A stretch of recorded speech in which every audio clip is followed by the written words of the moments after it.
नमस्कार, स्वागत है आप सभी का। आपके साथ मैं हूं अपर्णा मौजम। गेम्स ऑफ गद्दी में आज की खास खबरें। पहली खबर, पूर्वांचल को कुशीनगर इंटरनेशनल एयरपोर्ट की सौगात मिली। पीएम मोदी ने पिछली सरकारों पर हमला करते हुए विकास की रफ्तार को रोकने का आरोप लगाया, तो वहीं अखिलेश यादव ने एयरपोर्ट को अपना काम बता दिया, जिस पर सीएम योगी ने करारा प्रहार किया है। तो वहीं दूसरी खबर, ओवैसी की पतंग को काटकर ओम प्रकाश राजभर अखिलेश की साइकिल संग हो लिए हैं। तीसरी खबर, प्रियंका गांधी की हिरासत में उन्हें लिया गया, फिर वो बाहर आई हिरासत से। तो क्या है हिरासत का सियासी समीकरण, वो आपको बताएंगे। चौथी खबर, उत्तराखंड में देवसानम बोर्ड खत्म हो सकता है, ये भी है आज की सबसे खास खबरों में से एक खबर। पूर्वांचल की धरती को इंटरनेशनल एयरपोर्ट की बड़ी सौगात मिल गई। कुशीनगर एयरपोर्ट का उद्घाटन करते हुए पीएम मोदी ने पूर्वांचल के विकास में मील का पत्थर बताया। तो वहीं समाजवादी पार्टी के अध्यक्ष अखिलेश यादव ने कुशीनगर को अपना काम गिना दिया, जिस पर सीएम योगी ने करारा पलटवार किया।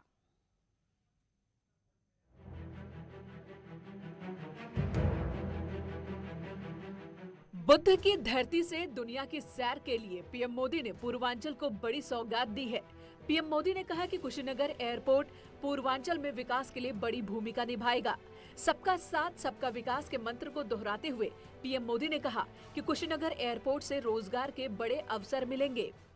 मेरी खुशी आज दोहरी है। आध्यात्मिक यात्रा के जिज्ञासु के रूप में मन में संतोष का भाव है और पूर्वांचल क्षेत्र के प्रतिनिधि के रूप में भी ये एक कमिटमेंट पूरा होने की घड़ी भी है। योगी सरकार की तारीफ करते हुए पीएम मोदी ने कहा कि यूपी में बीजेपी ने कानून का राज कायम किया है। वहीं पिछली सरकारों पर निशाना साधते हुए प्रधानमंत्री ने हर काम को लटकाने का उन पर आरोप लगाया। पहले की सरकार के समय गरीबों से जुड़े, इंफ्रास्ट्रक्चर से जुड़े हर प्रोजेक्ट में यूपी में देर होती ही गई। लेकिन जो पहले सरकार चला रहे थे, उन्होंने गरीब के दर्द की परवाह नहीं की।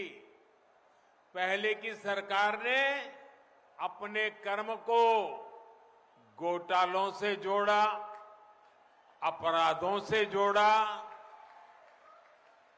यूपी के लोग अच्छी तरह जानते हैं कि इन लोगों की पहचान समाजवादियों की नहीं, परिवारवादी की बन गई।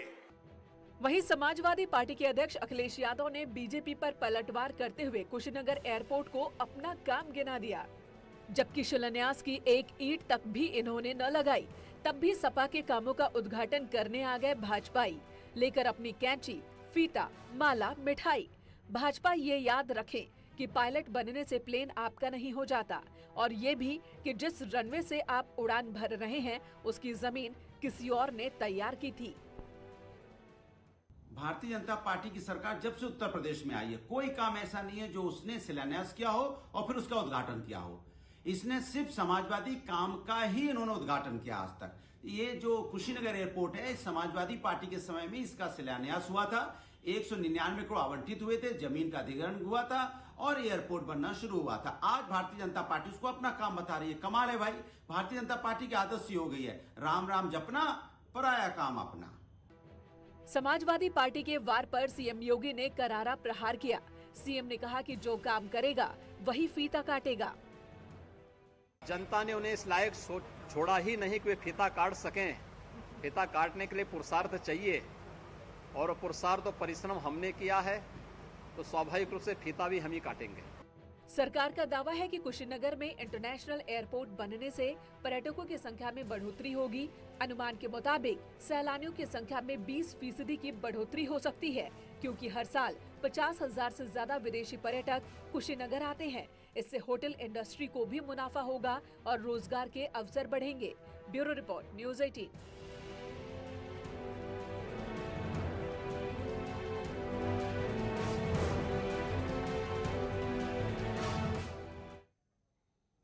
2022 नजदीक है, इसलिए विकास पर जुबानी जंग तेज है, लेकिन असली गणित यहां है। जैसे पूर्वांचल में विधानसभा की 156 सीटें हैं। 2017 के चुनाव में बीजेपी ने 108 सीटों पर कब्जा जमाया था, जबकि समाजवादी पार्टी के खाते में 18 और बीएसपी के खाते में 12 सीटें, तो कांग्रेस के हाथ सिर्फ 4 सीटें आई थी। तो यूपी की सियासत में सत्ता हासिल करने के लिए हर छोटी बड़ी पार्टियां गुणा गणित में जुटी हुई हैं। सुहेलदेव भारतीय समाज पार्टी के अध्यक्ष, ओम प्रकाश राजभर ने विधानसभा चुनाव में समाजवादी पार्टी के साथ गठबंधन का ऐलान कर दिया। अब सवाल है कि क्या राजभर ने ओवैसी को धोखा दिया है?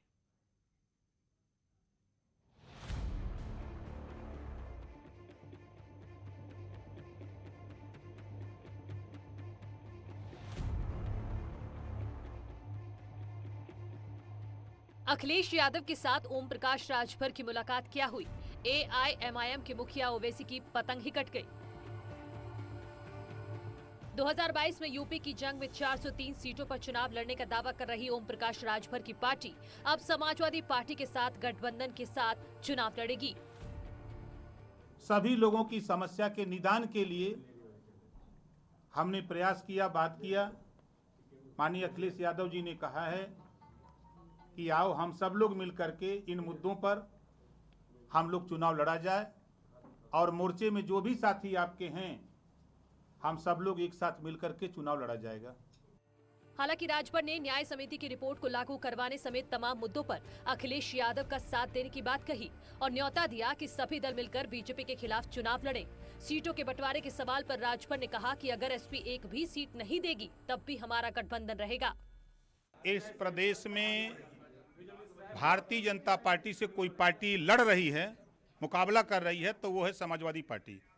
हमारा मोर्चा प्रयास किया हम लोगों ने कि भारतीय जनता पार्टी से लड़ने की हैसियत में हम लोग बने, लेकिन हम लोग कहीं न कहीं कमजोर दिखे जनता की निगाह में। जो वोटर है वो ये कहता है कि लड़ तो रहे हैं लेकिन जीत नहीं सकते, तो हमने उसको विश्वास दिलाने के लिए कि जीत सकते हैं, भारतीय जनता पार्टी को सत्ता से बेदखल कर सकते हैं, उस लिए हम लोगों ने समाजवादी पार्टी के नेता माननीय अखिलेश यादव जी से आज बात की।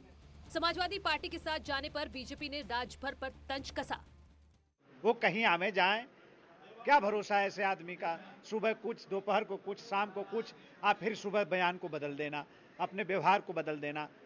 तो हमने तो दोहरा चरित्र तो बहुत बार हम लोगों ने सुना है, लेकिन चरित्रों के बारे में भी बड़ा चर्चा की गई है। मैं कुछ कह दूंगा तो विषय बन जाएगा, इसलिए मैं कहना नहीं चाहता। तो दोहरे चरित्र को भी पार कर दिया है ना, तो उस पर बहुत मुझे नहीं कहना है। कोई गंभीरता से नहीं लेता, ना ही जनता गंभीरता से लेती है, ना ही हम लोग गंभीरता से, कोई गंभीरता से नहीं लेता है। आप सब लोगों के वो मनोरंजन के साधन है, आप मनोरंजन करते रहिए, हमें बधाई आपको। अब सवाल यह है कि 403 सीटों पर चुनाव लड़ने का दावा करने वाले राजभर अखिलेश को कितनी सीटें देंगे, और अगर राजभर ने समाजवादी पार्टी के साथ गठबंधन कर लिया तो ओवैसी का क्या होगा? क्या राजभर को ओवैसी पसंद नहीं है, इसीलिए साथ छोड़ दिया? कई ऐसे सवाल हैं जिसका जवाब आना भी बाकी है। Bureau report, news 18। आगरा में पुलिस हिरासत में सफाई कर्मी की हुई थी मौत के मामले में आज परिजनों से मिलने जा रही प्रियंका गांधी को लखनऊ आगरा एक्सप्रेसवे पर पुलिस ने आगरा जाने से रोक दिया और प्रियंका को लखनऊ में पुलिस ने हिरासत में ले लिया था। उन्हें पुलिस लाइन लाया गया। प्रियंका गांधी को पुलिस हिरासत में लेने के बाद कांग्रेस के कार्यकर्ताओं को जोरदार हंगामा देखने को मिला। हालांकि हिरासत में लेने के कुछ देर बाद पुलिस ने प्रियंका गांधी को छोड़ दिया और 4 लोगों के साथ आगरा जाने की इजाजत दी, जिसके बाद प्रियंका 4 लोगों को साथ लेकर आगरा के लिए रवाना हो गई है। प्रियंका गांधी लगभग 2 घंटे तक जो है वो मोहन रोड पर ही रुकी रही थी, जिसके बाद उन्हें हिरासत में लेकर के जो है पुलिस लाइन लाया गया था। हालांकि लगभग 1 घंटे तक उनको यहां पर रखा गया, बातचीत की गई और उसके बाद यहां से प्रियंका गांधी को रिलीज कर दिया गया है। कैमरा पर्सन मनोज शाही के साथ Mohammad Shabab, news 18 Lucknow. Devasthanam board act खत्म करने का भरोसा बीजेपी के राष्ट्रीय मीडिया प्रभारी अनिल बलूनी ने तीर्थ पुरोहितों को दिया है। ये मामला लंबे समय से लटका हुआ है। जानकार कहते हैं कि एक्ट को वापस लेना टेक्निकल है लेकिन मुश्किल नहीं।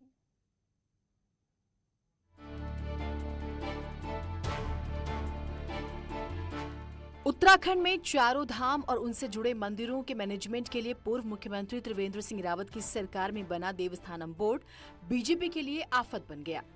पुरोहित समाज नाराज है और चुनावों में उनकी नाराजगी को बीजेपी मोल नहीं लेना चाहती। अब मामले को सुलझाने की पहल की है उत्तराखंड से राज्यसभा सांसद और बीजेपी के राष्ट्रीय मीडिया प्रभारी अनिल बलूनी ने। मंगलवार को बलूनी से मिलने के बाद पुरोहितों ने बताया कि उनको भरोसा दिलाया गया है कि पार्टी नेतृत्व जल्द ही एक्ट खत्म करना चाहता है। जानकार कहते हैं कि सरकार चाहे तो एक्ट को वापस लिया जा सकता है। यदि विधानसभा का सत्र आहूत में हो तो राज्य सरकार महामहिम राज्यपाल की सहमति प्राप्त कर एक अध्यादेश जारी कर उसमें यह व्यवस्थाएं प्रस्तावित कर सकती है। देवस्थानम एक्ट को चुनावी मुद्दा बनाने के लिए तैयार बैठी कांग्रेस कह रही है कि अगर एक्ट खत्म हो रहा है तो ठीक है। सरकार में धर्मस्व मामलों के मंत्री सतपाल महाराज देवस्थान एक्ट के समर्थन में रहे हैं, लेकिन बदली हुई परिस्थितियों में वो राय जाहिर करने से बच रहे हैं। इसमें मैं कोई कमेंट नहीं करना चाहूँगा। बलूनी जी बड़े नेता हैं, अब उन्होंने जो वक्तव्य दिया है वो जाना। उन्होंने कहा कि हम इसको निरस्त करने जा रहे हैं। अरे आपको कर देना चाहिए था, इतना वक्त क्यों लगा?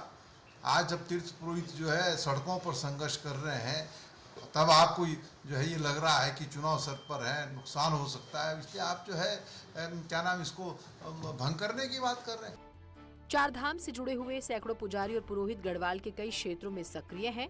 अगर मामले का हल निकल आता है तो बीजेपी कुछ हद तक चुनावी नैरेटिव बदलने में कामयाब हो सकती है।